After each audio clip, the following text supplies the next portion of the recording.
Hey everybody, so I contemplated whether to record this video, weighed differing factors, and I decided I might as well just do it.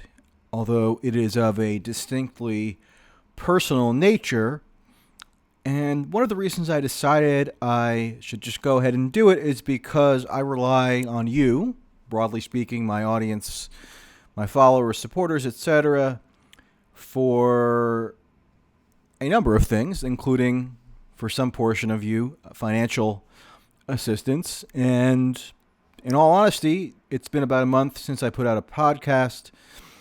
I have not done that many videos over the past month. And I think you, in a way, deserve an explanation, although I wouldn't say it's obligatory upon me to give you that explanation. Nonetheless, I'm going to do it, and we'll see what happens. I don't think that anybody would necessarily overreact, but it's something that I experienced, so why not share some details with you, and maybe even it will have some relevance on your own life. So last summer, I was actually at the second Democratic debate in Detroit, and I was sitting and having lunch, and I got a phone call out of the blue from my doctor's office. And a few weeks prior to that, I had been at the doctor's office for some fairly routine tests, just because I had some minor digestive issues, so they had me go and have an endoscopy and then an MRI. And it wasn't that big of a deal. I had gone for an endoscopy 7 years prior, and so they felt that because of some, again, relatively minor symptoms, I would be well served to go have another one in addition to an MRI.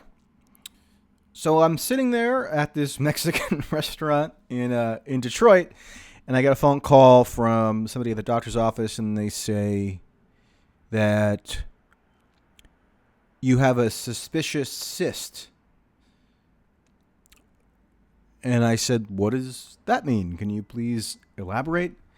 And unfortunately, at the time, it was just some clerical person at the doctor's office giving me this information, and they couldn't really explain what that meant.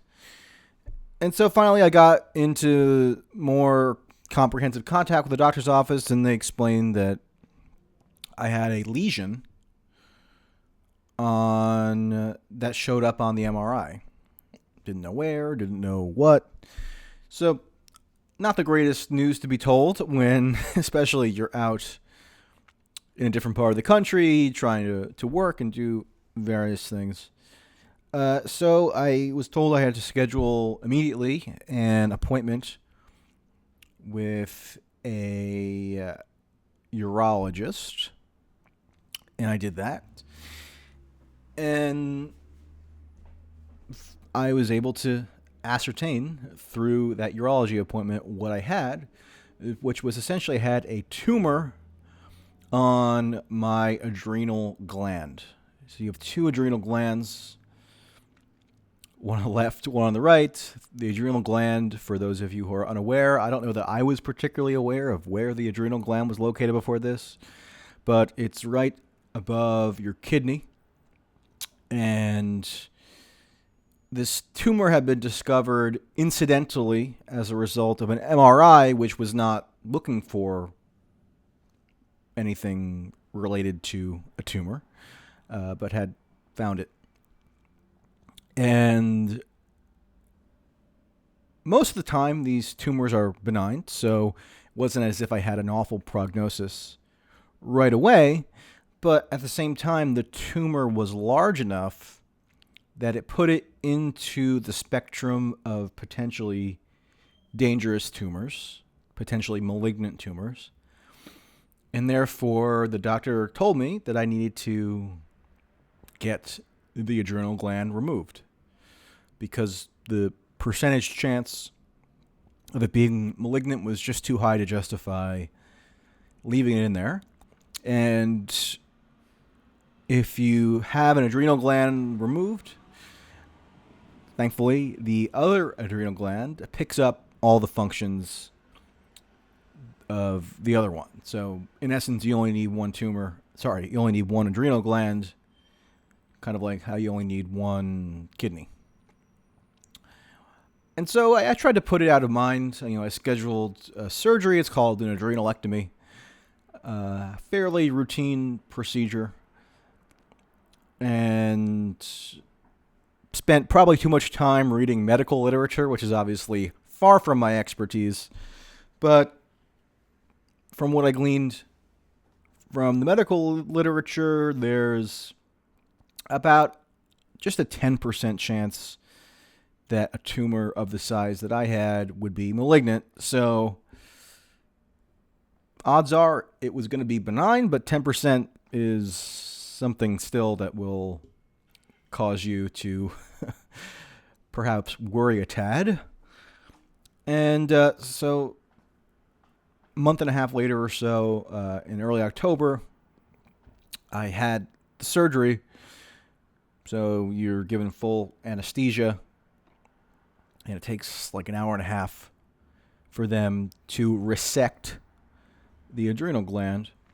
And initially I was told that I'd get the results of the pathology tests on the tumor in approximately 1 week. And all along this time, I almost didn't want to tell myself that it was a tumor. Like, I didn't even acknowledge internally that it was a tumor, because that word has ominous connotations, even though many people have benign tumors all the time in many parts of the body. But there was some ambiguity originally about, was it a cyst? Was it a lesion? Was it a tumor? Ultimately, I was essentially told that it makes no difference semantically, and it was a tumor. And not only was it a tumor, it was a complex tumor. So it had cystic qualities, meaning that there are like sections within the tumor which make it more likely that it could be malignant. So the surgery went by without real complication. It was totally normal in terms of the actual adrenalectomy procedure, but I was told that I was going to get the results of the biopsy, and you can't perform a biopsy while the tumor is inside of you for this particular type. Initially, I was told I was going to get the results within a week. So a week passed, nothing. Another week passed, nothing. So I was confident that my doctor was keeping tabs on the situation and would inform me when the results came in. But when a third week passed, I began to wonder what was going on, because the tumor had been sent to Memorial Sloan Kettering in New York, which many of you likely know is among the premier cancer care and research centers in the entire world. And I was told that they, at Memorial Sloan Kettering, did not have the resources available to determine what this thing was. Like, they couldn't figure out the pathology of the tumor at Memorial Sloan Kettering.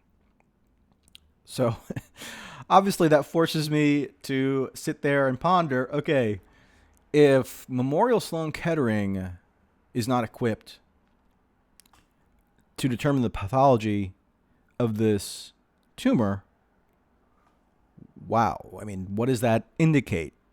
It didn't necessarily mean that it was malignant, but it meant that there were more questions as to what it precisely was, which could possibly mean malignant, but in a way that was very rare. So I spent a week or 2 weeks thinking that perhaps I had a very rare form of cancer, and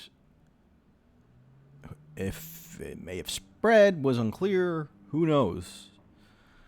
So Memorial Sloan Kettering had to send the sample across the country to a facility in California, which did happen to have the testing materials and resources on hand to conduct further pathology tests, because the type of tumor this was evidently so rare that Sloan Kettering did not have the tools needed on hand to determine the pathology. And speaking to my doctor, I was told that he had never seen this before. He had never experienced such a long delay in the biopsy results with this kind of tumor. And so, I tried to not think about it too much, frankly. I tried to just set it aside and focus on other things. But as much as you may consciously try to not dwell on a thing like that, obviously it's going to be at the back of your mind at the very least, because there's just so much. Because if the test results came back in a certain direction, that could totally change the trajectory of your entire life. And then, I was on the phone a lot with the doctor's office and trying to figure out what the update was, blah, blah, blah. And then finally, a couple days ago, I got a call from the doctor, and he informed me that the determination of the many pathologists that had to be enlisted to figure out what was going on with this extremely rare case determined that it was, in fact, benign. So that's good news. Wasn't looking forward to dealing with an extraordinarily rare form of cancer, to put it mildly. But it did sort of interrupt my just workflow and my routine for the past, now over a month. First, it was recovery from the surgery, which took a week or 2 weeks to really clear up. And then it was the lingering doubts as to the provenance of this tumor. But now, thankfully, time to move on.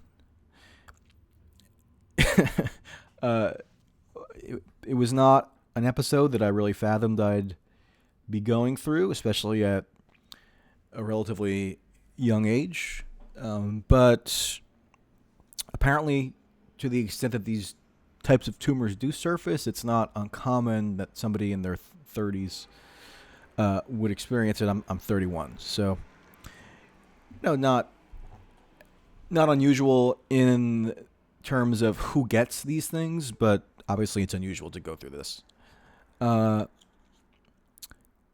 So that at least partially explains why I haven't done as many videos recently, why the podcast has sort of been dormant for around a month. But now I'm going to force myself to really get back into the grind, cover all the things that you people would expect me to cover, and do it more consistently. But, just in the interest of transparency, again, not that it was incumbent on me to necessarily be this transparent, but, it's nothing to be ashamed of, obviously. And,